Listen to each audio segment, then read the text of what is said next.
गिरिवरधारी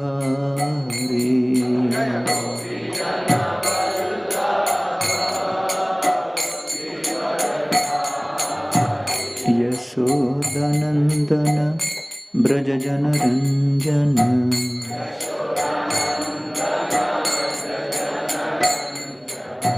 यशोदनन्दन ब्रजजनरञ्जन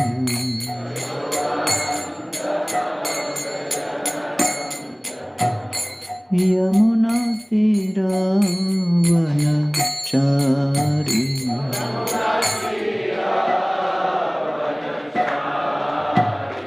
यमुनातीरावनचारी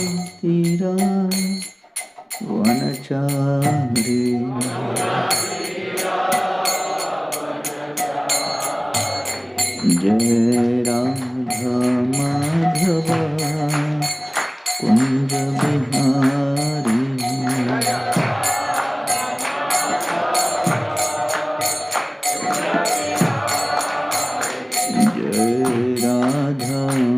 माधव कुंज बिहारी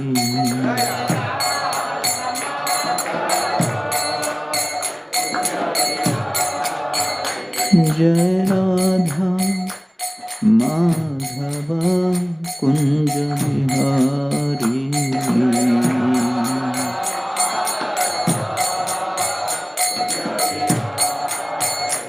जय राधा माधव कुंज बिहारी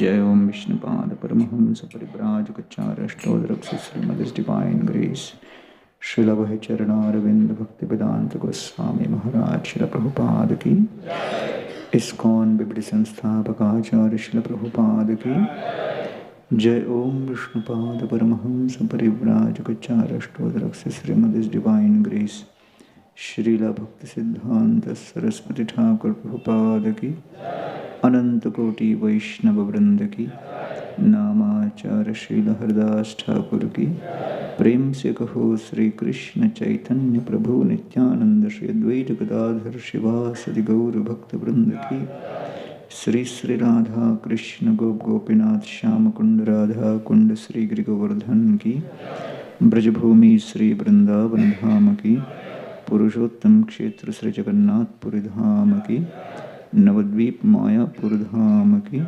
गंगामय जमुना माई की भक्ति देवी तुलसी महारानी की कलियुग पावन हरिनाम संकीर्तन की हरे कृष्ण महामंत्र की Srila Prabhupada translational book distribution की ताए Gaura Premanande all glories to assembled devotees all glories to assembled devotees, all glories to assembled devotees, all glories to Sri Guru and Sri Gauranga.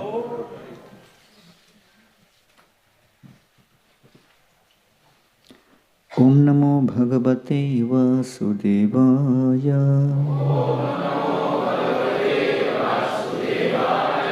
Om Namo Bhagavate Vasudevaya.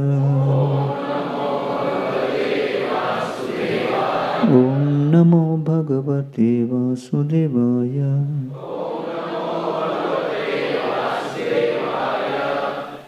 Om Ajnanatimirandhasya Jnananjana-shalakaya Chakshur-unmilitam yena Tasmai Shri Gurave Namaha. Nama Om Vishnupadaya Krishna Presthaya Bhutale श्रीमते भक्ति वेदांत स्वामिन इति नामिने नमस्ते सरस्वती देवे गौरवाणी प्रचारिणे निर्विशेष शून्यवादी पाश्चात्य देश तारिणे जय श्री कृष्ण चैतन्य प्रभु नित्यानंद श्री अद्वैत गदाधर श्रीवासदि गौर भक्त वृंद हरे Krishna Krishna Krishna Hare Hare Hare Ram Ram Ram Hare Hare.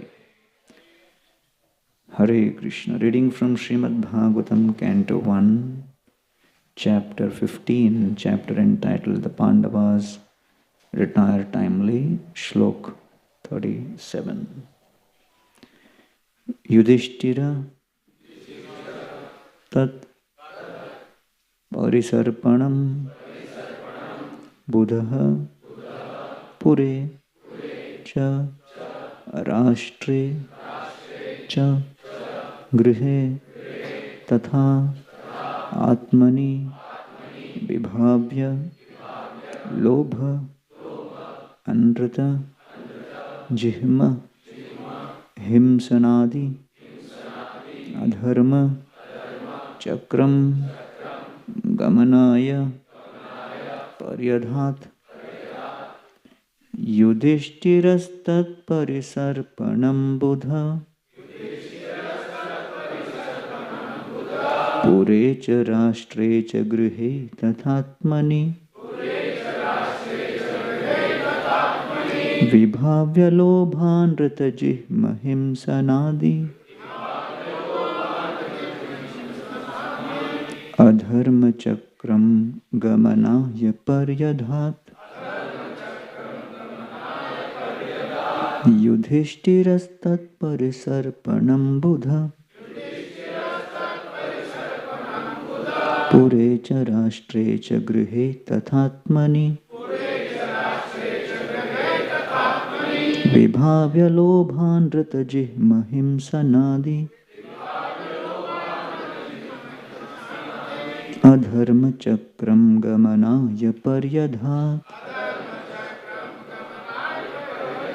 yudhishthirastat parisarpanam buddha pure cha rashtre cha grihe tathatmani vibhavya lobhan ratajihma himsanadi adharma chakram gamanaya paryadhat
Matajis.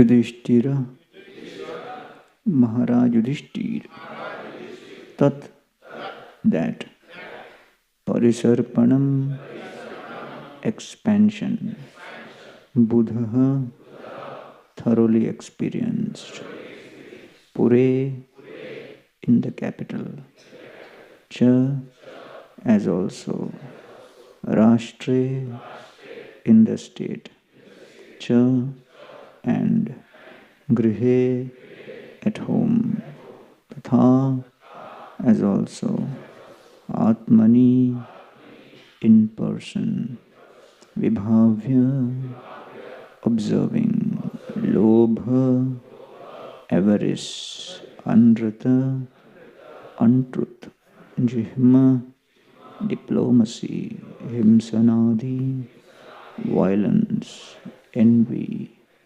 Adharma, irreligion, chakram, a vicious circle, gamanaya, for departure, paryadhat, dressed himself accordingly.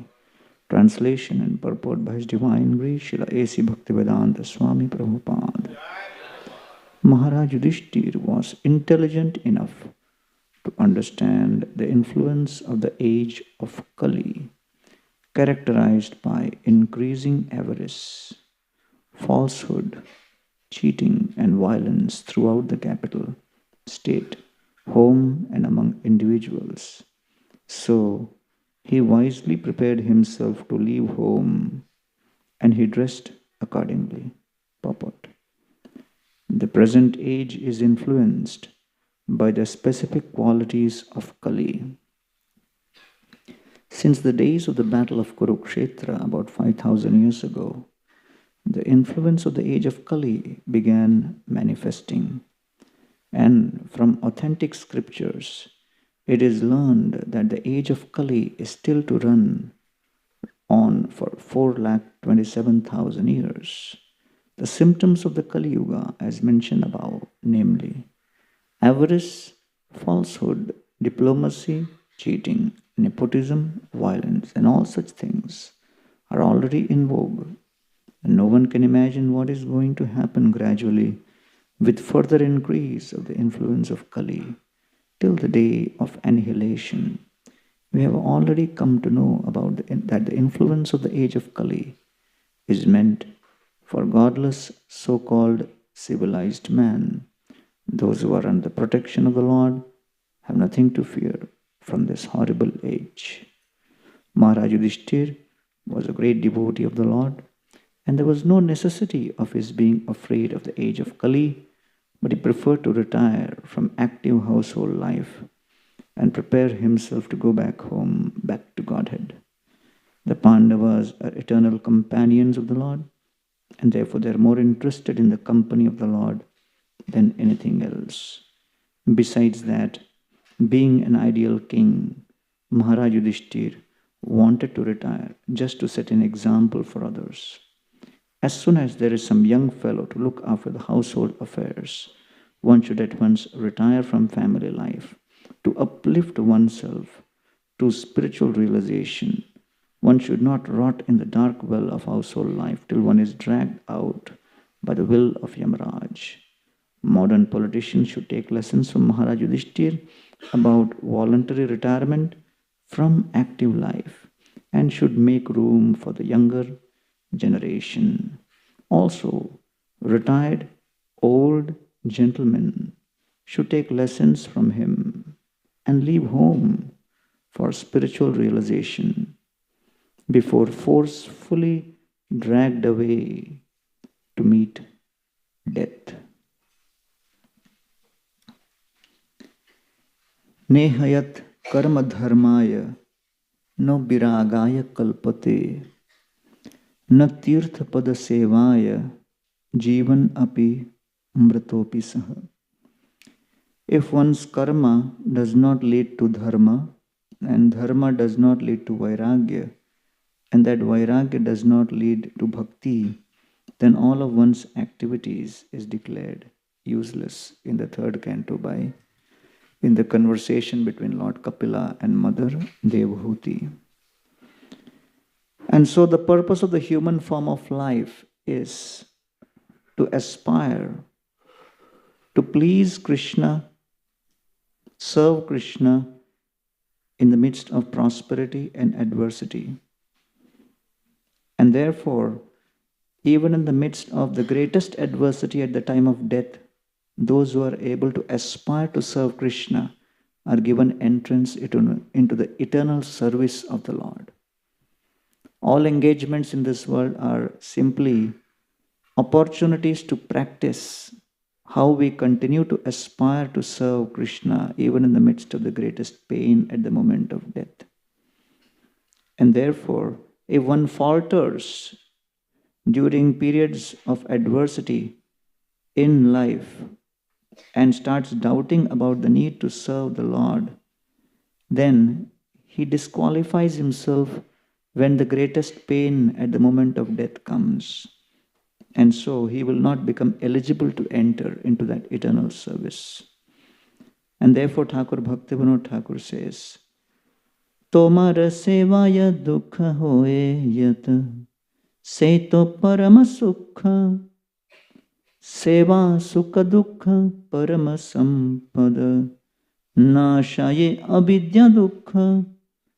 My dear Lord, the episodes of anxiety and trouble and distress which come in the course of serving you are the causes of greatest pleasure. And so, the purpose of the human form of life is not to just remain active in any kind of engagement, but to retain the attitude of gratitude and service to the Lord in all circumstances. And so, Lord Kapila explains that if one has to become eligible to enter into eternal service of the Lord, one has to focus on the eligibility for divine service. The eligibility for eternal service to the divine in the realm of divinity will very much depend on how we develop divine qualities in life. So therefore, a practicing sadhaka does not focus on the details of his engagement, but he focuses on how those different engagements help him develop the divine qualities. And therefore, when the focus is on developing divine qualities, then the details of the engagement are only superfluous. And that becomes an impetus for the person to flexibly, quickly change engagements, irrespective of however pleasurable those engagements may have been, even in the realm of devotional service, because he understands the real purpose and the remuneration is not the experience I'm getting in this activity, but how this activity is helping me translate and transform my attitude. And therefore, when you know the underlying principle behind the engagement, then it becomes possible to be absorbed in that engagement, and when needed, give up the engagement at a moment's notice, as what Prabhupada calls in this purport as retirement. And therefore, there is no question of willing retirement unless one has the right impetus, one has the right context of why he is engaged in that activity. And so, in the process of developing those qualities, Lord Kapila explains these are the qualities, divine qualities we must try to develop. Titikshava karunika suhrda sarvadehinam ajata shatra shanta sadhavo sadhubhushanam. So we will discuss 5 qualities which all of us need to develop in the course of our journey as a practicing devotee. And when we develop these qualities, then we can understand that we are on the right path, the right consciousness to be able to remember Krishna in all circumstances, even in the midst of the greatest pain. The first quality is gratitude. Gratitude is very important, and it is described in the Srimad Bhagavatam that Kritagya kono seveta duraradhyam asadubhi tam sukharadhyam rijubhir ananya sharanainribhir. For one who develops gratitude, bhakti becomes very easy. The word Kritagya means to remember what Krishna has done for us, what different devotees have done for us at different times in our life. And so Narad Muni, when he hears from the Bhakti Vedantis, just after that, at the age of 5, he loses his mother. For a small 5-year-old boy, it is the biggest trauma to lose the only source of shelter. But because Srila Narad Muni has heard from the Bhakti Vedantis that the source of all our prosperity and adversity, Sarva Karana Karanam, is not some immediate cause but Krishna. And therefore, he appreciates that this has been orchestrated by the Lord. Tada tadahamishasya bhaktanam sham abhipsatam anugraha manyamana pratishtham dishamuttaram. Narad Muni realizes that this adversity has been brought in my life by the grace of Krishna. Krishna wants to bring me closer to him. Bhaktanam sham abhipsatam. He is convinced Krishna is the ever eternal well-wisher of his devotees.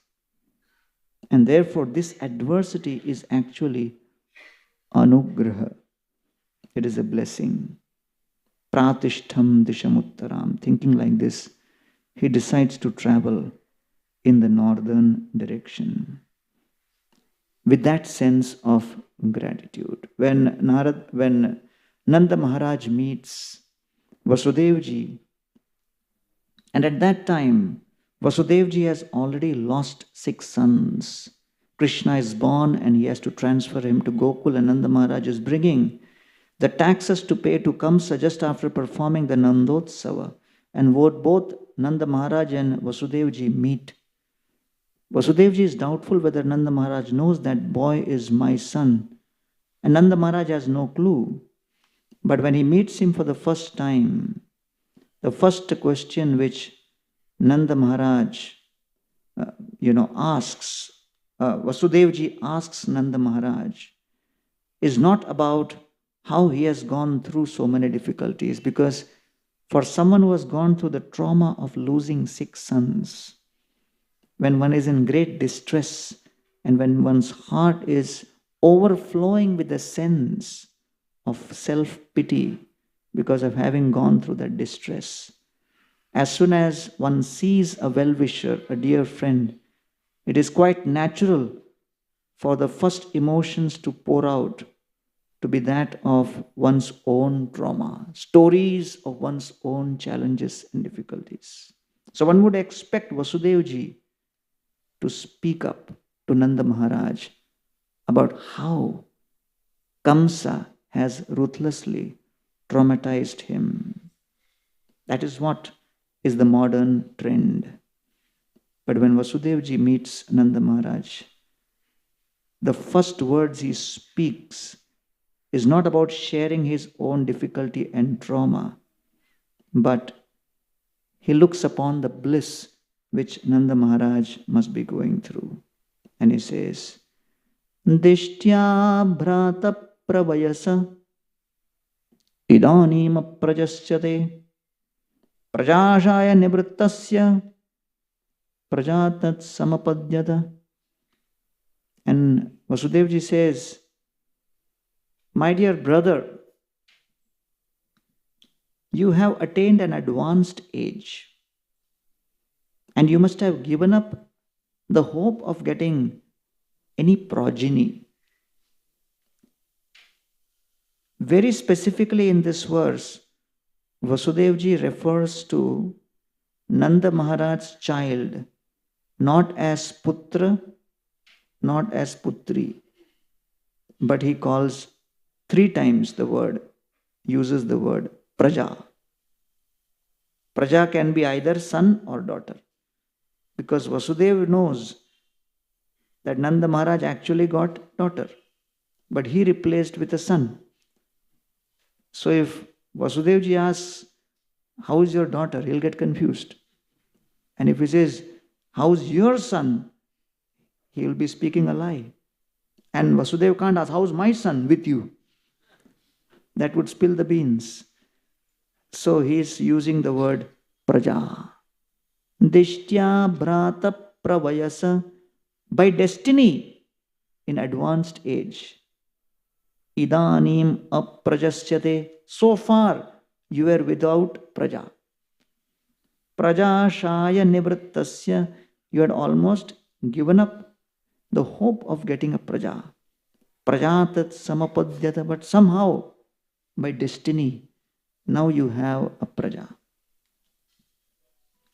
So therefore Vasudevji is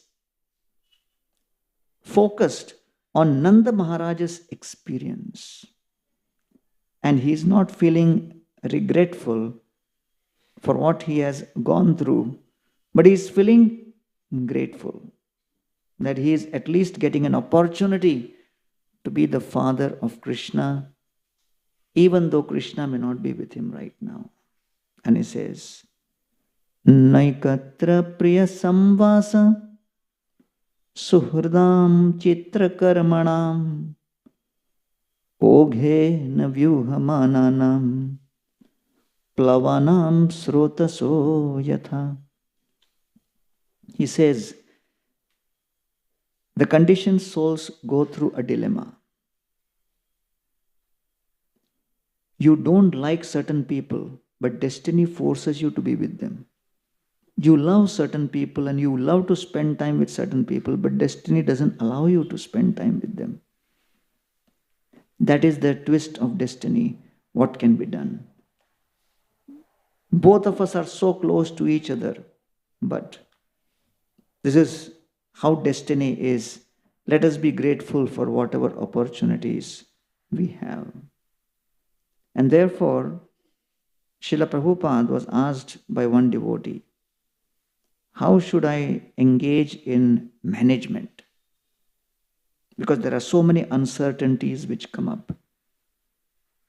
Srila Prabhupada said, he said, 5 things. He said, first, try your best to manage nicely.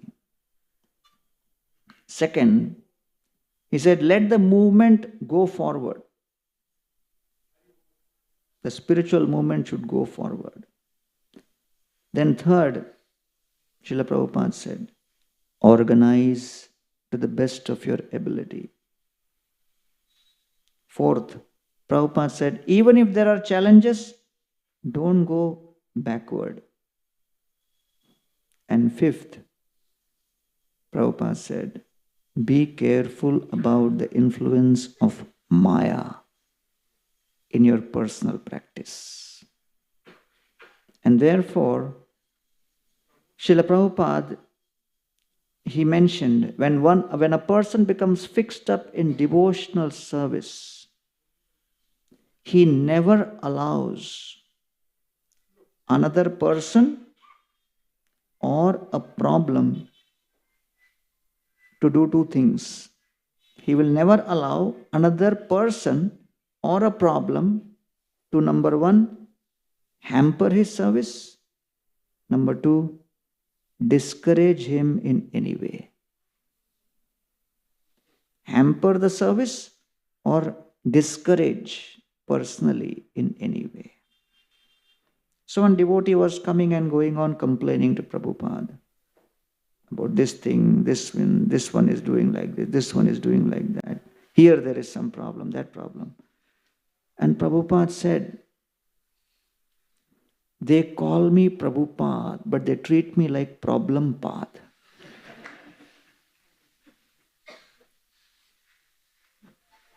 And then Prabhupada said, what do you think I am, a question answer machine? So there will be problems. And then Prabhupada said, just like when you are in a boat, the river will go through storm. The purpose of the Guru is to teach you how to be a good captain of the ship, to try to retain the stability in the boat, not to manipulate the storm. The storm cannot be sent away. That is not possible.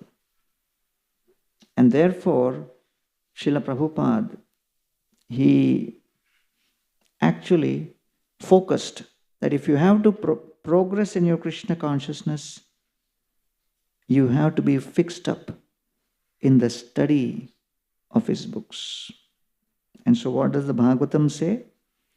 The Bhagavatam says, Shrinvata Shraddhaya Nityam Grinatascha Svacheshtitam Kalena Nati Dirghena Bhagavan Vushate Hridi. You study every day, Nityam, with faith, Shraddhaya. Swacheshtitam, by making effort. And when you do that, Kalena na atidirgena Bhagavan, the Lord will enter into your heart. And therefore, the process of Krishna consciousness is very simple. When we recognize that yes, whatever I am going through in life is nothing compared to what the great souls mentioned in the Srimad Bhagavatam have gone through, you automatically feel grateful. And therefore Yudhishthir Maharaj told Krishna in the 10th canto, if anybody reads about our life story, they'll become afraid of worshipping you. And therefore Bhishma Dev says, Yatra dharma suto raja Gadapanir Brakodara Krishnostri Gandivam Chapam Suhurta Krishnas Tatobipat. What a family the Pandavas had. Yudhishthira is dharma personified, Bhima is power personified, Arjuna is skill personified, Nakul and Sahadeva loyalty personified, Krishna is well-wisher personified. Still, the Pandavas' speciality was they went through disaster after disaster incessantly. Bhishma Dev says, the Pandavas were put through such situation specifically with Krishna spending majority of time with the Pandavas, right next to the Pandavas. More time Krishna spent with the Pandavas than with the Yadavas. Why? Because the 5 Pandavas, whenever they went through any problem and difficulty, it was the easiest thing for them to turn to Krishna and ask, why are you doing this to me?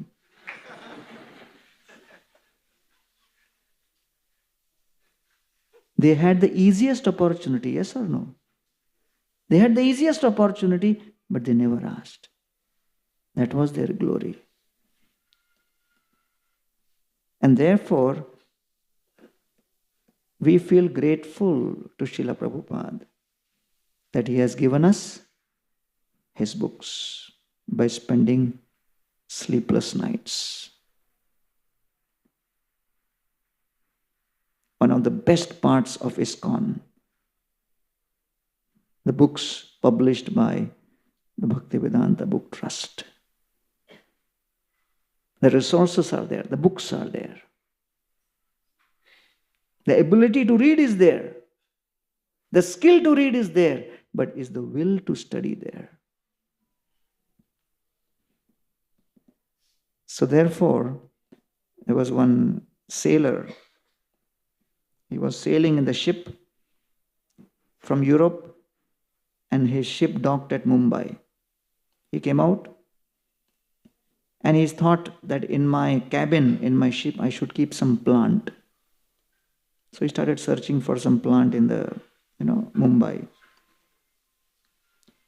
So he went to some shop which was selling different plants and he liked one plant and he purchased it.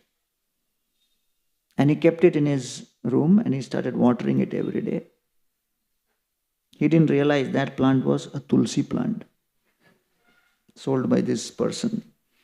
The ship went to the next destination and started on the sea. Suddenly, this sailor realized that his consciousness is changing. He was feeling allergic to liquor.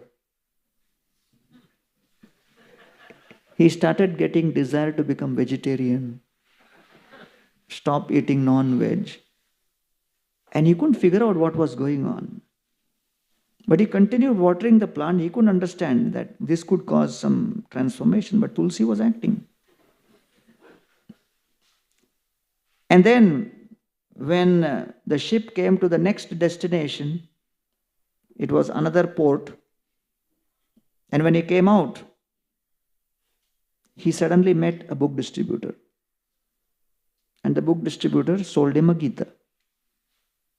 He took the Gita, kept him with him. The ship was supposed to be docked for a few days. So next day again he went to the market. He met the same book distributor. And the book distributor asked the sailor, "Did you read the Gita?" He said, "My God, I didn't expect that. I just purchased the Gita. I didn't know this was also in the contract." He said, No, I have kept it. I'll take some time, but don't worry. Third day, he went to another part of the town. By Krishna's arrangement, this book distributor was there also. Again he met him and said, "Yesterday you said you were going to read. What happened?" He said, "Hare Baba, what to do?" He thought, if I tell him I didn't read, he'll start eating my head. He said, "No, I read it." He said, "Really, you read it? How did you like it?" He said, 50% was good, 50% was not good. The book distributor said, "Whoever reads Gita, either he falls in love with the Gita or hates it completely. 50-50 means you have not read it." I thought, my God, this guy has a mystic power. He came back and actually started studying the Gita. He became so inspired. Now he's a head pujari in one of the temples in Europe.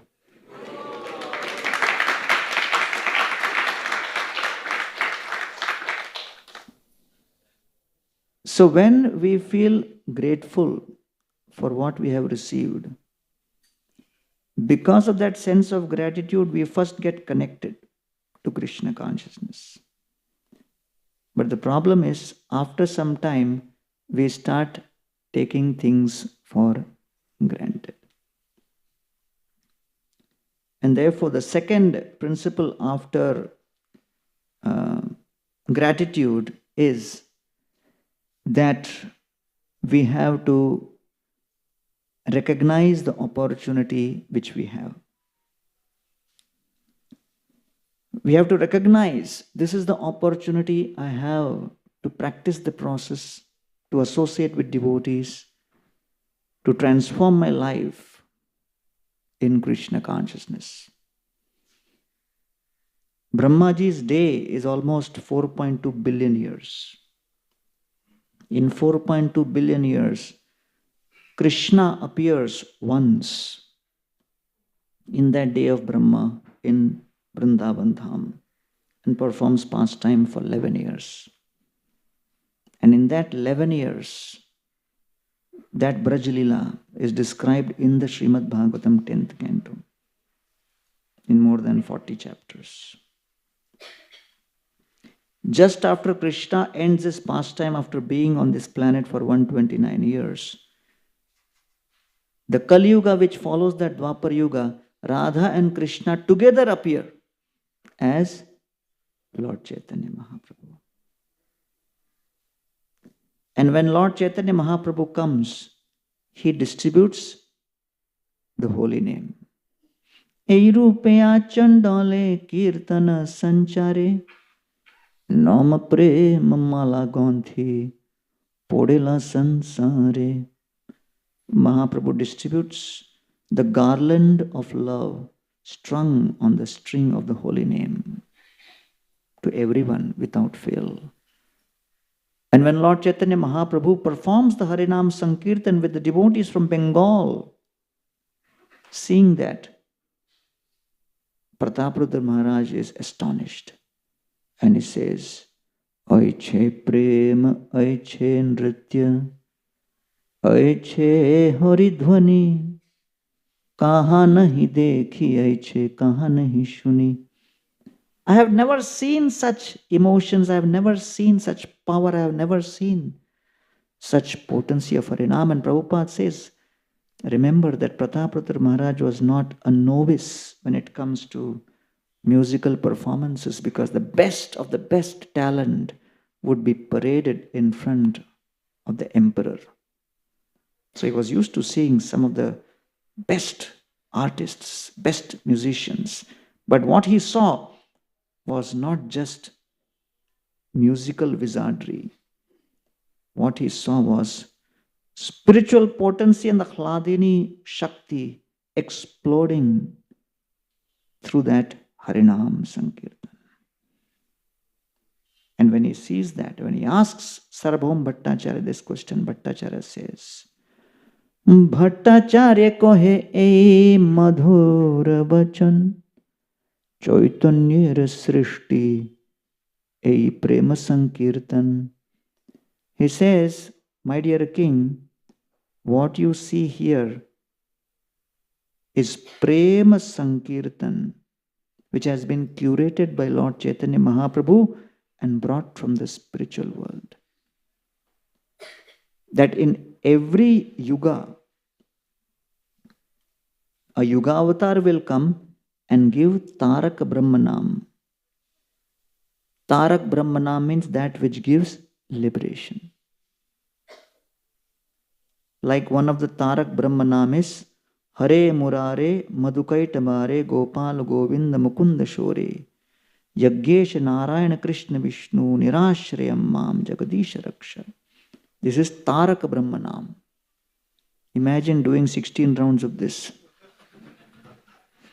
We will begin with one mantra, maybe end somewhere else. But Lord Chaitanya Mahaprabhu has come to give the Parak Brahmanam, the name which gives prema. And therefore, in Shikshashtakam he says, Param Vijayate Sri Krishna Sankirtanam. So one of the meanings of Sankirtanam is this kirtan gives the perfection of all emotions, experiences, Krishna Prema. So in every Kali Yuga, when the Yuga Avatar comes and establishes the Yuga Dharma, the conditioned souls do not have access to Krishna Prema. It is only once in 4.2 billion years when Krishna comes in Dwapar Yuga and in the Kali Yuga which follows that Dwapar Yuga, when Krishna himself comes along with Radharani as Lord Chaitanya, that is the only time when prema is distributed freely. And it so happens that in that once in 4.2 billion years, we happen to be around in 2022 in Kali Yuga. So that should make us feel good. And that should make us feel fortunate for the opportunity which we have received. A devotee asked Srila Prabhupada, Srila Prabhupada, how will I find you in the spiritual world? Prabhupada said, don't worry, I will find you. You first manage to come there. That is more important. Prabhupada was talking about the 12 Mahajans and Prabhupada said, Swayambhu, Narada, Shambhu. These are the 12 Mahajans. Devotee said, Prabhupada, you are the 13th Mahajan. Prabhupada said, you are the 14th. Follow in the footsteps of the Mahajans and develop the appropriate qualities. Right? And if you do not follow these teachings, then you will lose the opportunity of the human form of life. So therefore, recognize the great opportunity we have in this human form of life. Durlabho manavo deho dehinam kshanabhangura tatrapi durlabham manye vaikuntha priyadarshanam. To get human form of life is rare. Rarer is to get a long life in human form. Rarer is to get a long and healthy life in human form. Rarest is to get an association of devotees in this human form of life. Tatrapi durlabham manye Vaikuntha Priyadarshanam. To get the association of devotees is the rarest. Vayam dhanya tamaloke guropi kshatra bandhava Vayam pibamo muhustvatta punyam Krishna kathamritam. Parikshit Maharaj, in the 10th canto beginning chapters, just before Brahma Vimohan Leela, after the 11th chapter, before the beginning of the 12th chapter, he is just mentioning, just before the Brahma Vimohan Leela chapter begins. 3.5 days have passed. 10th canto begins at the end of the 3rd day. Only another 3.5 days remaining before certain death is going to come in the life of Parikshit. But he's saying, we are the most fortunate. Dhanyatama. So how can someone who is going to die in 3 days declare himself most fortunate? Just imagine if a patient goes to the doctor and the doctor says, oh, you have 4th stage cancer. You are most fortunate. People will take the doctor to the court for, being insulting, being offensive. He's saying, I am the most fortunate. So Prabhupada asked the question, who is fortunate? One who gets the satsang of the Vaishnavas is fortunate. And therefore Narottam Das Thakur says, Satsanga chhadi koinu asate bilas te karane lagilu ye karma bandha phas. As soon as you give up the association of devotees, the devotional practices become almost impossible. So you may think, I am chanting 16 rounds, I am following regulative principles. Arey, nahi. It is the kavach of the satsanga which is protecting us from the various arrows of Maya.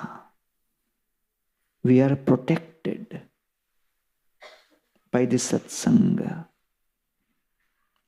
And therefore, to get that satsanga is fortune. In that satsanga, to get to hear Harikatha. If you are getting opportunity to hear Krishna Katha, you are more fortunate. How many of you are getting opportunity to hear Krishna Katha in your life? More fortunate. So then question arises, then who is most fortunate? So Parikshit Maharaj is saying, one who gets to hear Krishna Katha repeatedly is most fortunate. How many of you are getting chance to hear Krishna Katha repeatedly? If not in temple, you have YouTube. You have other sources to hear repeatedly. If you stop coming, you will get calls from devotees. Why are you not coming, Prabhu? I didn't see you. Right? So there is an inbuilt check and balance system. When we were making this temple hall final, when all the construction was done, then Radhanath Maharaj suddenly came up and said, we should add one more feature. We should have an air condition. The temple hall should be air conditioned. I said, no temple in India has air conditioned temple hall. It's too much. When I was saying that, my thought was like, another 1 year will go in construction and all that. So let's try to avoid. He says, no. The devotees, they come from such long distances. The quality of their hearing should be the highest. So that when they sit, the fan should not be moving. They can hear peacefully in a nice, cool environment. And I was thinking, anyway, they go to sleep while Katha is going on. When you add AC, they'll bring pillow also with them. I didn't say that, but I said, Maharaj, are we pampering too much? Is it required? I think it's too much. He says, no. The main part of the temple is, apart from the darshan and the kirtan, is quality hearing. Give them a chance to hear. If they get a good experience of hearing, they'll come again and again and again, repeatedly. During yatras, especially Vrindavan yatra, one of the big debates we would have with Radhanath Maharaj was on the day of Govardhan Parikrama. This was when, he would come with us for Parikrama everywhere.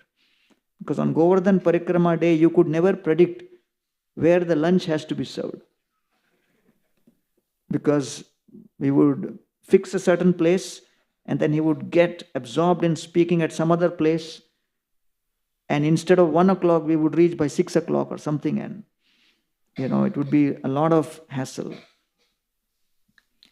So I kind of shared with him one time, one yatra, that Maharaj, let us have a full brunch at 9 o'clock. Then you go on speaking whatever you want. And then let them return by 9 p.m., but at least one good meal is over. I am free and you are free.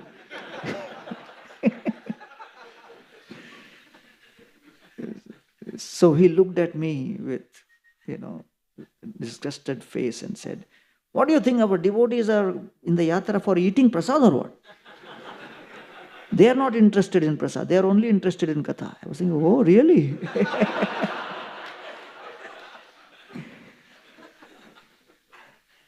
So that's the vision of great souls, that the greatest fortune is the opportunity to hear in the association of sincere practitioners. So therefore, we have to recognize this opportunity. So gratitude, be aware and recognize the opportunity, take up those opportunities, and always encourage the other devotees, even when they are feeling that, oh, I have lost the opportunity, I'm not feeling encouraged to practice devotional service. It is the duty of the devotees to encourage each other. So Sanatana Goswami had just heard the entire philosophy from Lord Chaitanya Mahaprabhu, and he was feeling like committing suicide,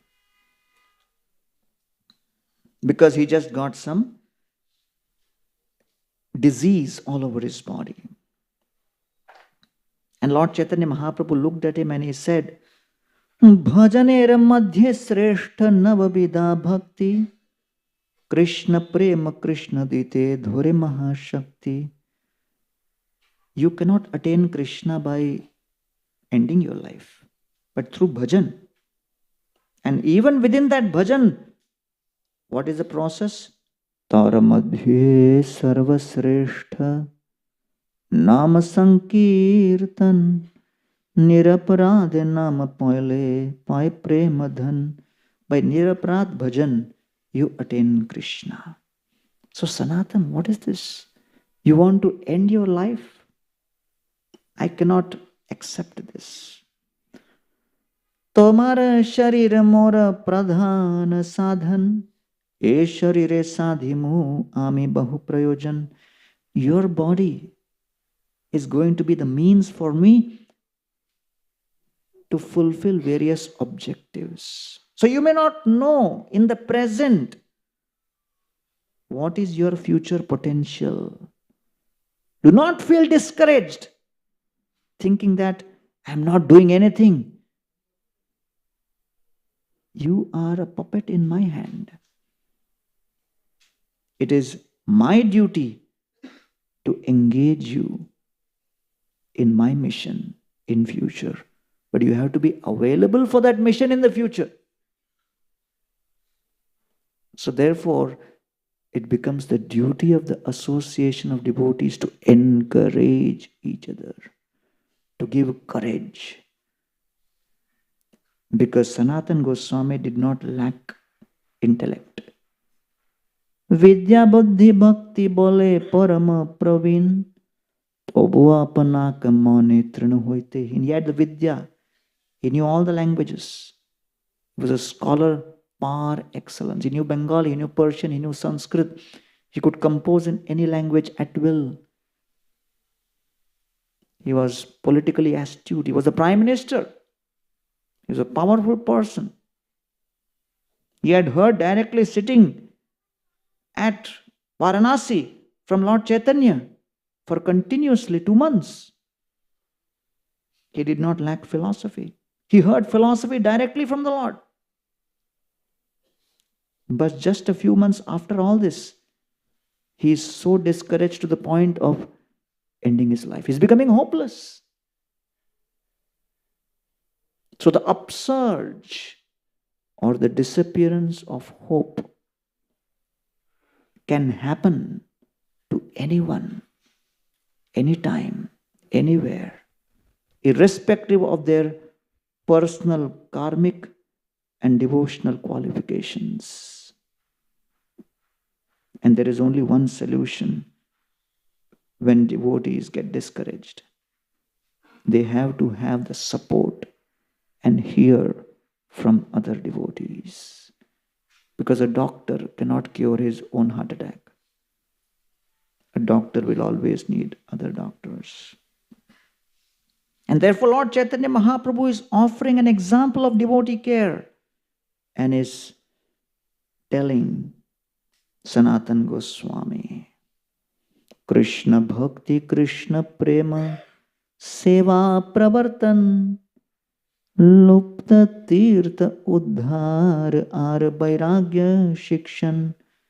O Sanatana, I have reserved a mission for you which no one can do, even I can't do.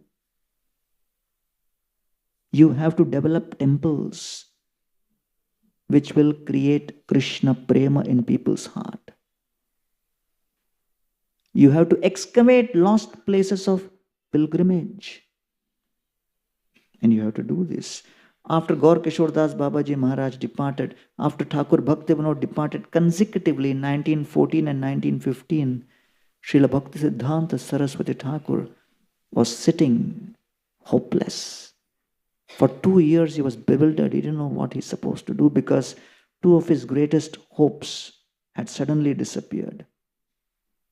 Faith is something very personal. When you have faith in someone or on something that is taken away, it really can create a lot of trauma. And as Saraswati Thakur, an intellect par excellence who memorized entire Gita, just at the age of 6 or 7, he had his own study of Chaitanya Charitamrita completed by the age of 12, who was publishing books by the age of 14. He did not lack intellect. But he was feeling discouraged. He was feeling hopeless. And as he was sitting there, suddenly the gust of wind brought a piece of paper right in front of him. He picked up that piece of paper and saw. And on that piece of paper was that one page of Chaitanya Charitamrita, where Lord Chaitanya Mahaprabhu speaks this very verse to Srila Sanatana Goswami, which is Krishna Bhakti Krishna Prema Seva Pravartan Lupta Tirtha Uddhara Ar Vairagya Shikshan, where Lord Chaitanya Mahaprabhu is giving hope to Sanatana Goswami that do not look at your present circumstances of adversity. Do not think you do not have any opportunities for service in the present. There is unlimited opportunity in future reserved for you as your inheritance kept by me. Await for that opportunity patiently. Lupta tirth uddhar aur vairagya shikshan. When Lord Chaitanya Mahaprabhu's words entered into the heart of Srila Saraswati Thakur, it was as if Srila Gaur Kishoredas Babaji Maharaj and Thakur Bhakti Vinod were speaking to him. Just that one verse gave him such power, such hope, such transformation in consciousness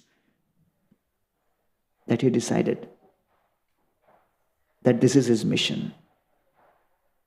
And that was the seed for the establishment of the Gaudiya Math and 64 centers all over India.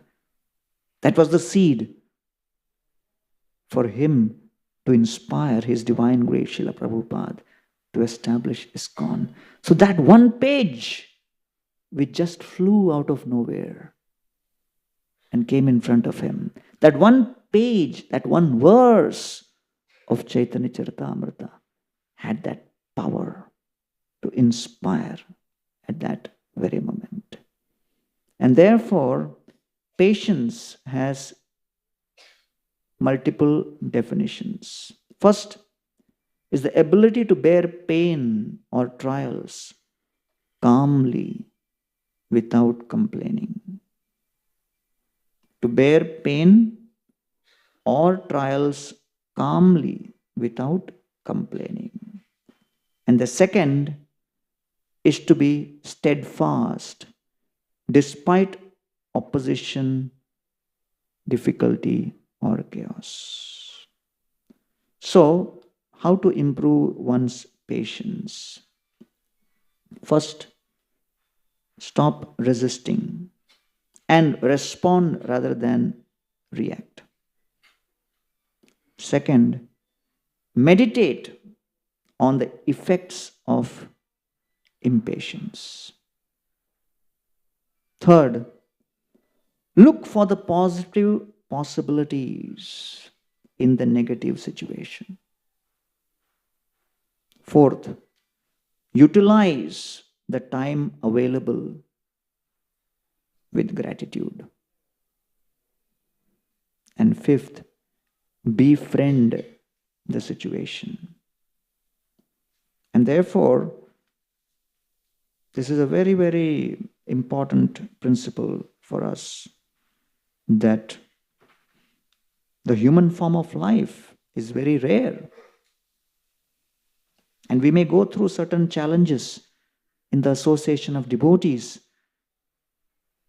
but we have to be patient. Just like a devotee was cooking in the kitchen, and Prabhupada's servant came and told her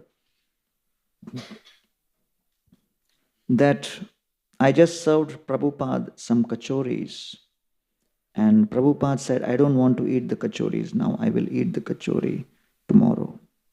So I'm keeping these kachoris here. Take care of it till tomorrow. She said, Are you mad? How will the kachoris remain in the kitchen till tomorrow? This is an ISKCON kitchen. You can't give it to me. I'm busy doing other things. He said, no, I'm just keeping it. Don't worry. He just left. Next day he came and said, where is the kachori? And this lady was cooking. She said, I told you not to keep it. I'm not taking responsibility. He said, but I told you you should take care of it. And then they started arguing and the kachori was missing. So he said, what will I tell Prabhupada now? He will ask, where is the kachori? So she was busy cooking and she was thinking, why is he bothering so much? She said, you just tell Prabhupada that some cat came to the kitchen. The cat has eaten. What's the problem? So he went up, came down. When he came back after some time, she was cooking and she smiled and asked him, so what did Prabhupada say? And the servant said, Prabhupada said, whoever said cat has eaten, they have eaten. So she started feeling, oh my God, how can I be accused like this? This is not good. I have not done this. I should not be accused like this. And then her mind became filled with a storm. And then, this conflicting situation creates agitation. And then finally, she thought, let me calm down and be patient. What is the problem on hand? Prabhupada wants the kachori. That's the main issue. Whatever he said is secondary. So she immediately went to nearby kitchen, got some dough and made fresh kachoris, sent it to Prabhupada. And Prabhupada said, these are better than yesterday's. So sometimes we allow ourselves to respond inappropriately. And therefore Srila Prabhupada wrote those books and the purports in the Srimad Bhagavatam so that when any kind of agitating situation happens and we are provoked, we learn not to respond politically, not to respond emotionally, but to respond devotionally. And therefore, when we learn to respond devotionally, we can actually acknowledge every opportunity which we have received and not throw away the good opportunities we may have in the association of devotees. So gratitude and acknowledging the opportunity. Third is respect.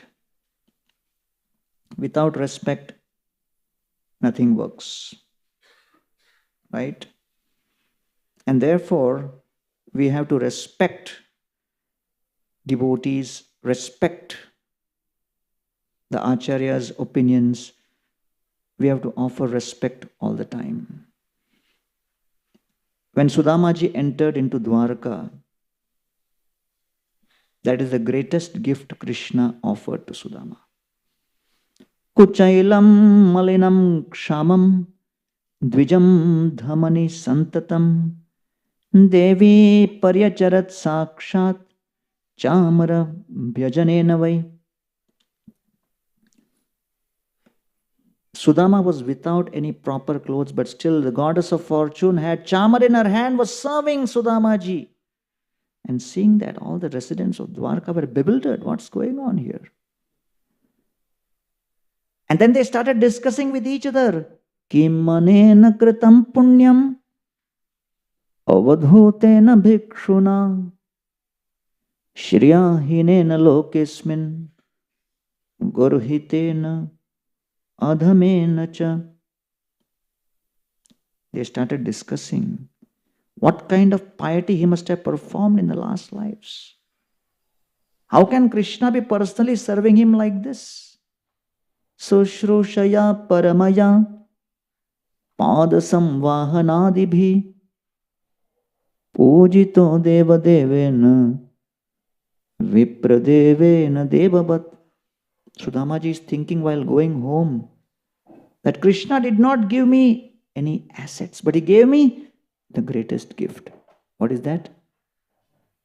He offered me love and respect.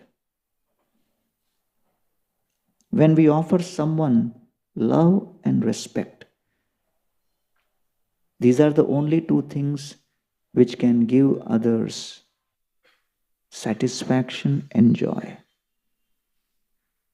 And so, Sudama is experiencing the greatest bliss as he is traveling home.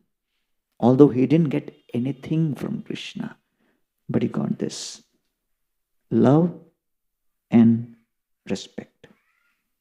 And therefore, when we offer respect to others, that respect touches their heart. And Srila Prabhupada established the Krishna Consciousness Society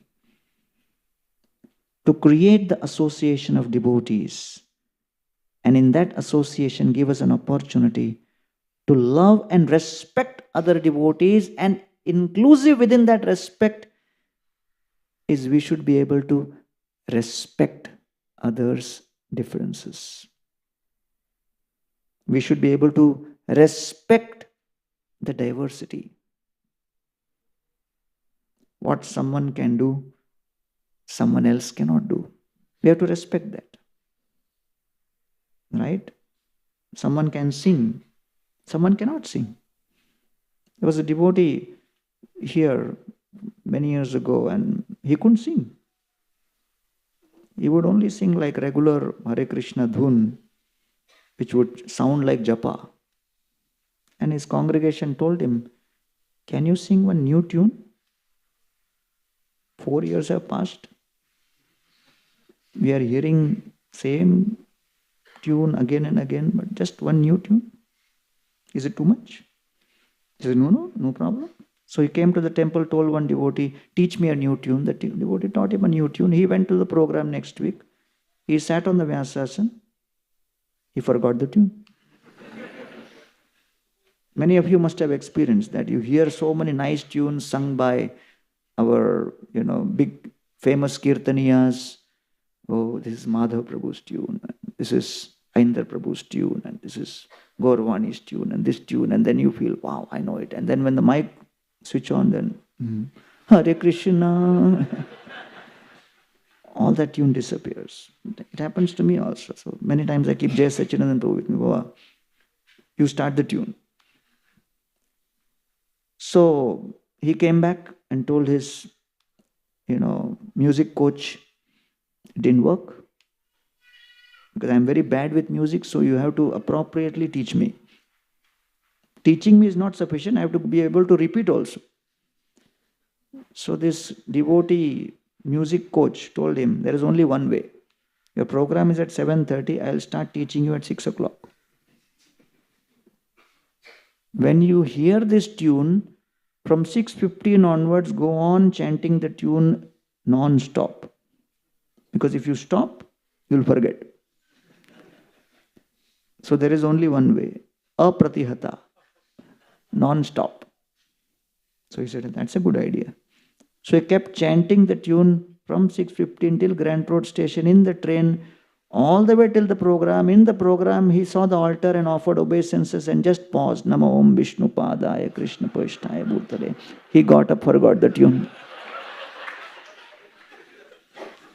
He begged the devotees that, please don't expect that from me. I can't do this. This is what I can do. And let me stick to that. Right? Many of you must have heard Radhanath Maharaj make sound of different animals, monkeys and cows and this and that. So I was doing a program in a remote place. And no devotees were there, regular devotees, all new people. So I thought, let me try this. Because even if I fail, nobody will find out. There was no online and all that. So I said, but it was a good experiment. So it was a, Janmashtami lecture on Krishna herding the cows and everything. Then I saw the good opportunity in the lecture and I made the sound of cow. There was no response. Everybody was looking confused. So after the lecture, one person from the crowd came up to me and said, "Kaun sa janwar tha?" I felt offended. I said, "What do you mean?" "Arey gocharan leela tha." So it was sound of the cows. अरे बिल्कुल लग ही नहीं रहा था. ऐसा बम्बई की गैया थी वो. So after that I retired. So we have to respect each and every devotee for whatever qualities they have and however they can serve Krishna. And we have to respect the fact that they are offering their service to the Lord. That is very important to respect. So Raghunath Das Goswami, when he tells Lord Chaitanya Mahaprabhu, so many devotees are with you in Jagannath Puri, I also want to be. That is another thing. Oh, he's there, he's there, he's there. So I should not be left behind. Fear of missing out. So Lord Chaitanya Mahaprabhu said, Sthira hoiya ghare jaho na hao batul, krame krame pailok bhava sindukul. Others may be there. You stay here. Be steady. Don't be mad. Don't act crazy. Don't be impatient. In due course of time, you will come. Till then, what should I do? Antare nishtha kar, bahya loka vyavahar, achire karibe tomar, Krishna tomar uddhar. Think of Krishna internally. Be absorbed. Have intensity in your sadhana. Have sensitivity in your sangha. And have consistency in your seva. Wait for the right opportunity. Which opportunity? When will that come? And then Lord Chaitanya says, Vrindavana asi jabe asi ha nila chole, tabe tumi ama pasha asi ha ko na chale. When I come back from Vrindavan, that time you come to Puri. Arey, but how will the situation change for me? The guards will still be around. They will still be wanting to protect and preserve and prevent me from running away. So Lord Chaitanya says, remember, you are not in your mission. You are in Krishna's mission. So allow Krishna to do his job. He will decide when he wants to engage you, how he wants to engage you. Respect Krishna's decision. Se chale se kale Krishna sphurabe tomare, Krishna kripa jare tare, ke rakhite pare. At the right moment, Krishna will inspire you with the right idea. And when Krishna has decided to bring you close to him, which power can stop? Any power is there which can stop? So therefore, mind your own business. Be absorbed in your sadhana. Be sensitive in your sangha. And be consistent in your seva. And let Krishna do his job. So therefore, the three building blocks of determination is philosophy, which cuts down the doubt and builds conviction. People who walk their talk and practice of the process. And thus we respect Krishna, Krishna's will, and Krishna's decision to engage us in different activities. And we respect the devotees who Krishna has sent in our association, knowing that they are all Paramatma Prerit. Krishna has sent them to me, and therefore I need to respect them. Then the fourth divine quality which we aspire to develop is tolerance. Very, very important.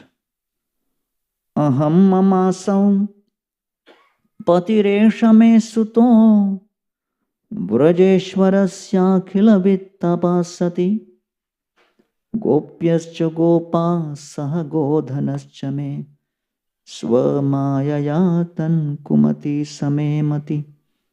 Mother Yashoda, when she sees the Brahmanda in Krishna's mouth, she's trying to understand what could be the cause. So Prabhupada says, there are episodes which may happen in your life and you will not be able to understand why this has happened in my life. In spite of all speculation, contemplation, discussion, and argument. When you arrive at this kind of confusion, why this has happened? Why this has happened? Stop becoming obsessed with trying to identify the immediate cause. Because all you can do is only identify Sarva Karana Karanam, that it has happened by Krishna's will. And therefore, the only thing I can do is develop the 4 principles of positive thinking as given by Thakur Bhakti Vinod and shared by Radhanath Swami with us. First principle, acceptance. Accept the unfortunate situation as a reality beyond our control. Second principle, be optimistic. Third principle, be grateful. And fourth principle, have appreciation. And therefore, tolerate this. One devotee was distributing the book in the train, and he showed somebody this book, The Second Chance. And then he said, what is the second chance? The devotee said, the human form is rare, and you may miss this human form of life. And so he says, oh, this book is about reincarnation? Well, yeah, that means I can get a next life? He said, yes, you can get a next life. So that person still had the book in his hand. So he said, I'll keep this book with me. I'll pay you in the next life. The devotee said, you can pay me if you get a human form of life. If you get animal form of life, how you will pay me? So therefore, better ensure how to get human form of life by reading this book. Pay me now, study this book, at least you will get a human form of life. He immediately paid and purchased the book. So Prabhupada wrote all of these books, and then he wanted the devotees to distribute these books far and wide. I was distributing the books in the local train. I met somebody and showed him the book, and then he asked me, what is your background? I said, I'm from IIT. He said, oh, you're from IIT, you're selling books in the train, what's going on? You didn't get employed or what? What happened? Some problem? Some love affair? You got frustrated? So I said, no. We are doing this as part of our mission, sharing gratitude for what Prabhupada has done for us. So we're just sharing this. So he said, I'm just writing a book on what all people do in student life to enter IIT in their 12th standard. I'm writing a book on that. So I said, wonderful. Where are you from? He said, I'm from Pune. I said, oh, we have got, another beautiful temple in Pune. You can visit there. And that is being managed by my friend who's also from IIT. I said, one more IIT. He said, after this book, I think I should write another book. What all people do after finishing IIT. So when Prabhupada wrote these books, he wanted us to utilize the human form of life appropriately. Right? And so, when we go through difficult situations in life, we have to be tolerant. And the last quality which we should try to develop is forgiveness. Appreciation, acknowledge the opportunity, then respect, tolerance, and forgiveness. And what is the meaning of forgiveness? To give up resentment against. Forgiveness means to give up the desire to punish. Forgiveness means to stop being angry with. Forgiveness means the act of pardoning someone for a mistake. Forgiveness means to overlook. And forgiveness means to refuse to punish. And therefore, resentment comes from the word re means again, and senti means to feel. Aggrieved feelings caused by a sense of having been badly treated. And revenge basically means, veneer comes from the word punishment of somebody. Re means again, in retaliation to harm done. And vengeance means act of returning an injury. So therefore, a great thinker has written beautifully, forgiveness is the release of all hope. Forgiveness is the release of all hope for a better past. So therefore, Bhagavatam says, Kshamaya rochate lakshmir brahmisha uriyatha prabha Kshamaya ashu bhagavan tushyante haririshwara. Kshama basically has to become an inseparable part of a practicing devotee, just like sunshine is inseparable from the sun. It has to become part of our blood group. And therefore, the great mystic yogi Durvasa Muni declares, do you know what is the blood group of a Vaishnava? And you may say, hey, come on, what is this? All of us are different blood groups. But the Vaishnava blood group. And he says, Aho ananta dasanam mahatvam drishtamadhyame kritagaso piyan rajan mangalani samihase. I acted horribly wanting to kill Ambarish. But instead of retaliating with revenge, he has forgiven me. He is my well-wisher. And although he is wearing all opulent clothes of a king, he is all the symbols of royalty. But because of reflecting genuine forgiveness from his heart, I can recognize that I may appear to be a yogi with no clothes, but he actually is a Vaishnava, because forgiveness is the blood group of a Vaishnava. And therefore, His Divine Grace, Srila Prabhupada, he actually became a real, genuine well-wisher to everyone on this planet by establishing International Society for Krishna Consciousness. This is a global organization which is meant for education.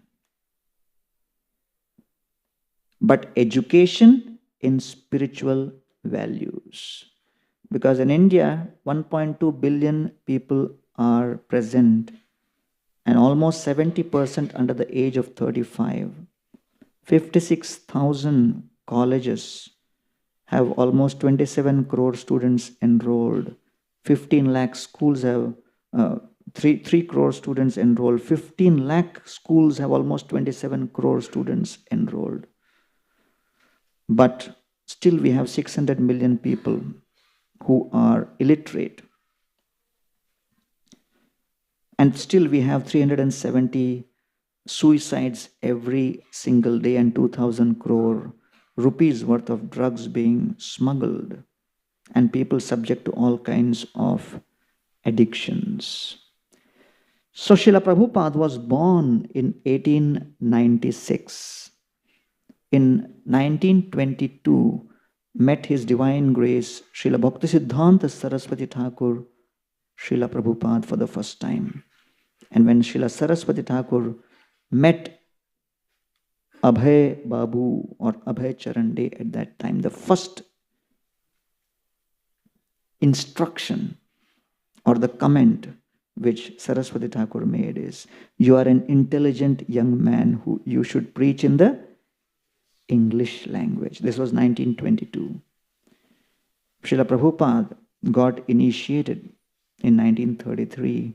And in 1939, although a Grihastha, he got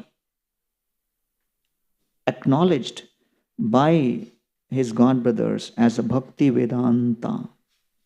That means Prabhupada's study of the scriptures was very sound and deep. And in 1944, Srila Prabhupada established the Back to Godhead magazine And in 1956, Srila Prabhupada came to Vrindavan to retire. Now, if you see his life till 1956, his businesses failed.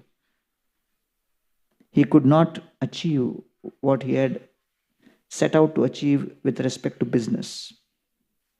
Many of his family members did not support, but Srila Prabhupada was focused that human life is meant for developing the divine qualities. So as this purport says, Prabhupada was ready to retire.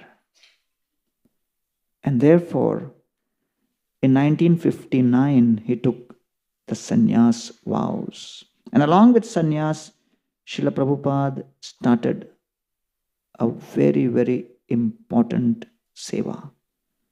Translating the Srimad Bhagavatam from Sanskrit and Bengali into English. Some commentaries were in Bengali also. Till then, from the time Narad Muni had spoken to Vyasadeva ji, the Srimad Bhagavatam was always in Sanskrit only. And then in 1960 to 65 period, in 5 years, Srila Prabhupada could translate only first canto, 3 volumes. So 55 to 65, Prabhupada translated 1 canto. So if in 10 years he translated 1 canto, so 65 to 75, another 10 years, how many cantos he should translate? Logic says 1 canto. But something different happened. 1966, Prabhupada established ISKCON in New York, 26 2nd Avenue. 1967, he goes to the West Coast and establishes the first ISKCON temple in San Francisco. And he also inaugurates the cultural festival, the beautiful spiritual Vaishnava festival, Rath Yatra. In 1968, Prabhupada is looking for someone to publish his Bhagavad Gita. More than 20 to 25 publishers have rejected his manuscript of Bhagavad Gita. Then they get a tape. There is a request for a tape of the Hare Krishna Dhun, and it is from an employee in Macmillan. Prabhupada tells Brahmanand Prabhu, you go and deliver this tape personally to that employee, because Macmillan is a publishing company. Maybe they will publish. So Brahmanand Prabhu says, shall I take the manuscript? Prabhupada says, no.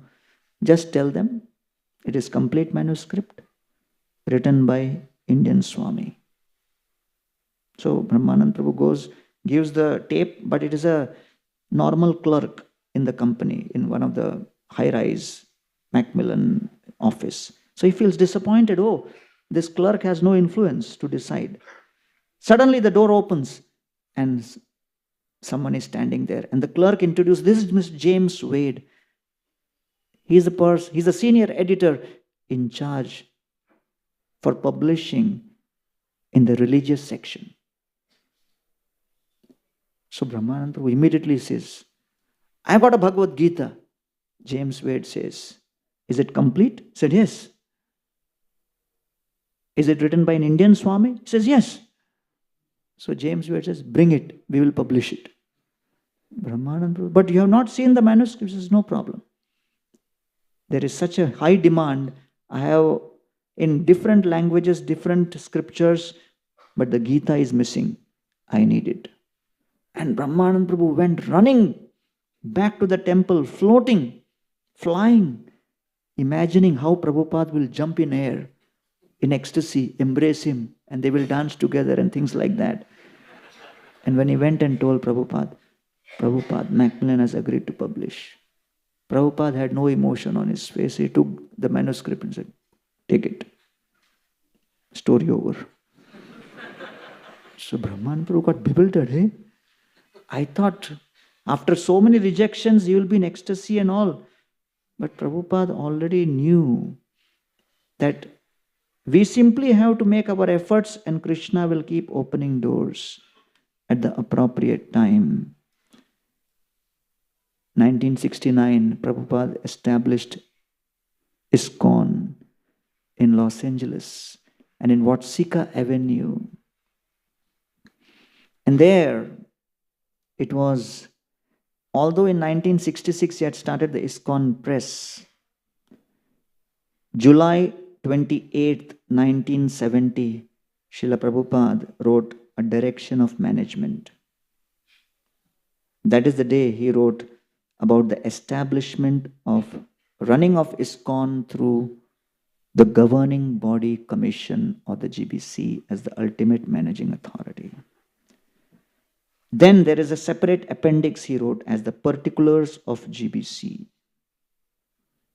In that, Prabhupada writes, the GBC, the ultimate managing authority for ISKCON, has no jurisdiction in publishing of manuscripts. For that, there will be a separate entity and the profits will come to Srila Prabhupada. And for that, Srila Prabhupada envisaged establishing a different entity called BBT or Bhaktivedanta Book Trust. Then Prabhupada writes, the trustees of the BBT may be members of the GBC, but their function will not depend on the GBC. So Prabhupada envisaged of the Bhaktivedanta Book Trust as arm's length, separate. The beneficiary will be ISKCON, but still they will be separate. July 29th, 1970, Srila Prabhupada writes a document where he establishes the BBT with 3 trustees, Karandar Das, Rupanuga Das and Bhagwan Das. And in March 30th, 1971, he creates the trust deed of the BBT in Mumbai. And in that, he does 3 things. He says the copyright and the publishing rights will be with this of Srila Prabhupada. He transfers to create a trust for this, all his writings, and I'm handing over all of these manuscripts of my writing to this BBT and to the trustees. In April 1972 in Tokyo, Srila Prabhupada mentions the world will be divided into 12 zones taken care by the 12 different GBC zonal secretaries who are supposed to take care of the spiritual principles of the temple. Each temple will be independent and self-supporting, but the BBT and the book fund will be managed separately from the GBC. What will be the functions of the BBT? The collection of the BBT, the Lakshmi which comes into the BBT will be utilized for 2 things: printing of new books and construction of new temples and projects.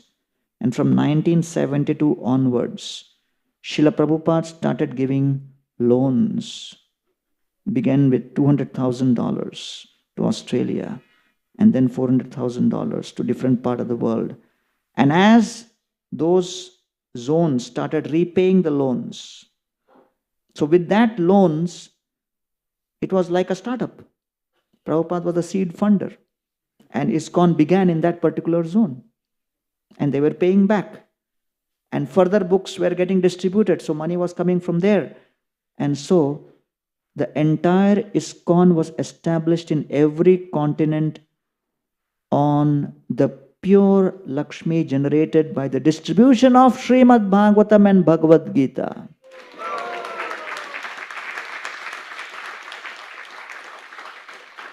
In 1972 May, Srila Prabhupada incorporated the Bhaktivedanta Book Trust, California, with the purpose that all books and manuscripts written present and future and all the copyrights and publication rights, and the purpose of this trust is to carry out printing, reprinting and related works.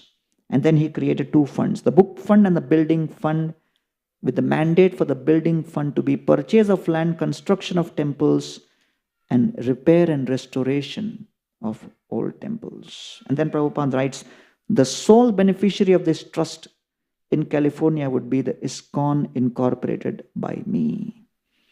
Then soon he established the Bhaktivedanta Book Trust in India, BBT India, with 50% for book fund, 50% for construction of temples. And the beneficiary of BBT India, he established as a general public. And then, of course, in 1988, the BBT International was established as a religious incorporation in the state of California to maintain, promote, protect the principles of religion. So, in the year 2018, as an example, so today ISKCON has, almost 1,100 properties across the world with an asset value of more than $4 billion. And today, ISKCON distribute books all over the world through all the BBTs put together of $20 million of revenue. And all this is possible because the devotees are going out and distributing books. Because when Prabhupada was there and sitting on the Juhu guest house and he was speaking to a group of devotees, Mr. Brijratan Mohta, a big businessman, he entered. And as soon as he came in, Prabhupada introduced him. This is Mr. Mohta, a big businessman. Mr. Brijratan Mohta looked at Srila Prabhupada and said, Srila Prabhupada, you went to America with 40 rupees in your pocket. Now you have properties all over the world worth 40 crore rupees. You are the real businessman. Prabhupada said, why don't you join my business? Mr. Mohta said, not now, but I'll support you. So therefore, in the Brooklyn Public Library, there is a beautiful statement which says that farther than arrow, higher than wings, fly the poet's song and the prophet's words. And therefore, The Origin of Species by Darwin and Das Kapital by Marx created revolution. They were just books, but they have changed the narrative of this whole world. So far in history, modern history, 130 million plus titles have been published almost every single year. A country like China publishes 440,000 titles. US publishes 300,000 titles. UK publishes 180,000 titles. In India, 90,000 titles are published every single year. Across the world, 2.2 million titles are published every year. So it's a crowded space. 2.2 million new titles are published every year. But in the midst of all of this, ISKCON still manages to distribute 10 million books every year.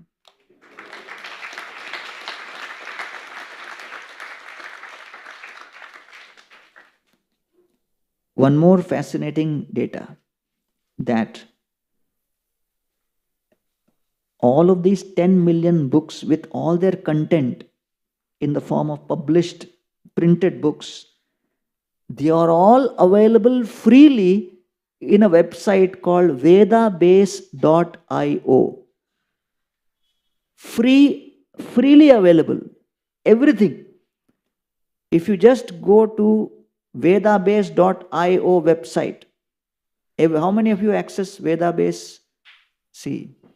And how many of you have printed books with you? See. There are so many discussions on you can't make it available in Kindle and this and that. Arey, padho. Log in, Vedabase. No problem. Still we distribute 10 million. That is the mystic power of these books. Right?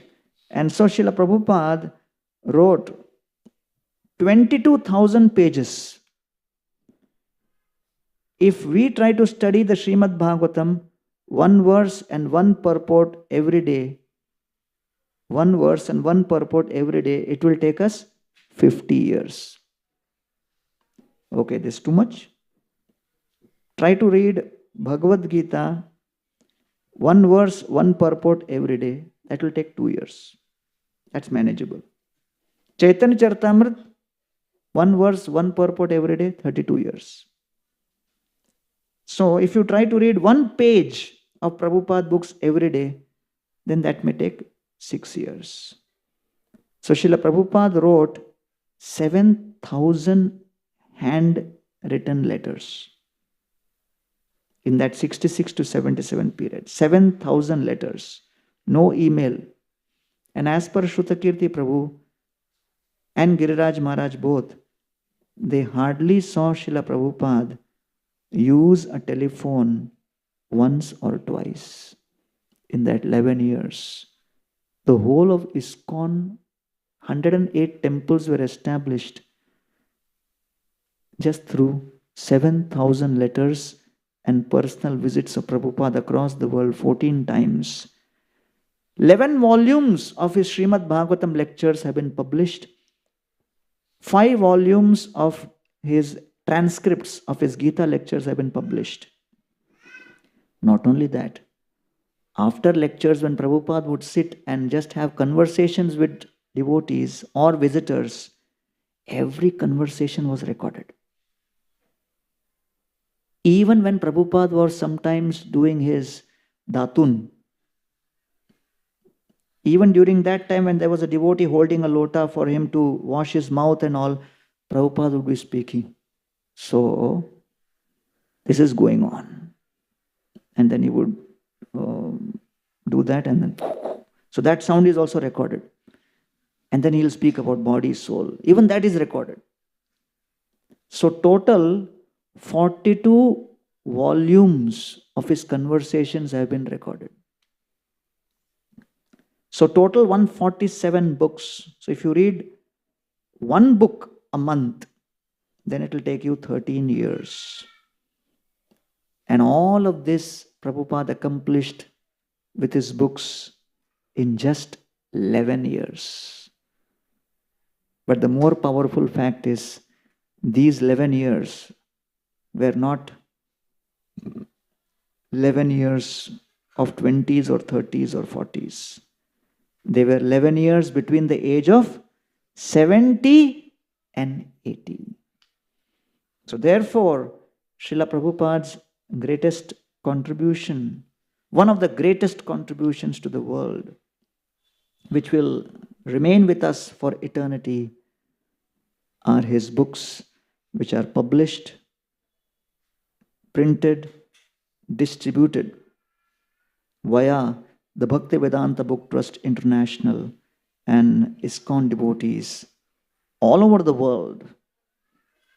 And so when Prabhupada came to London, he was asked, "Why you have come to London?" And Prabhupada said, "The British ruled over India for 300 years, but they forgot to steal the most precious jewel of all from India, the Bhagavad Gita."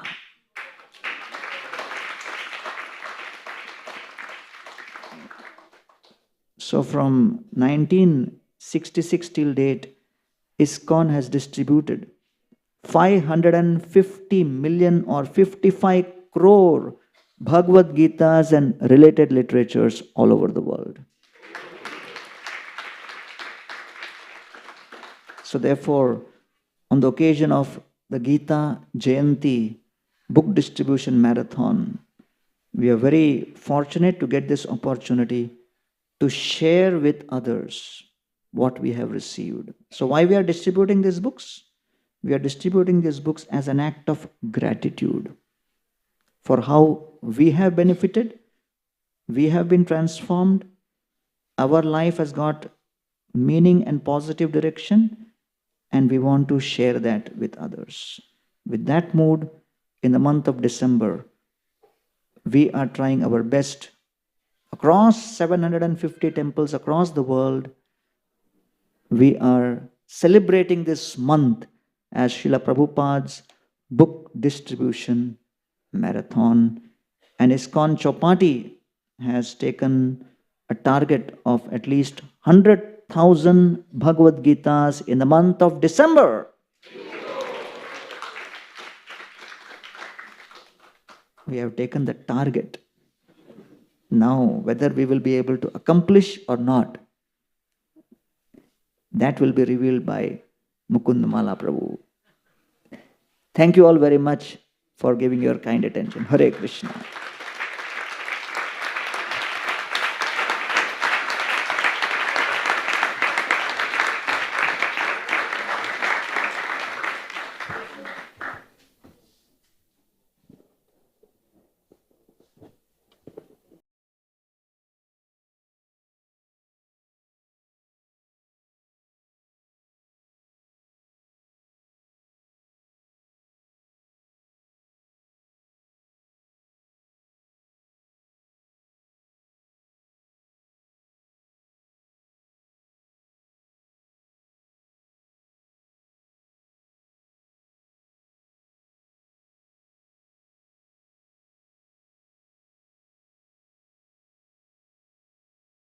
for the welfare of humanity and for the Gita Jayanti festival.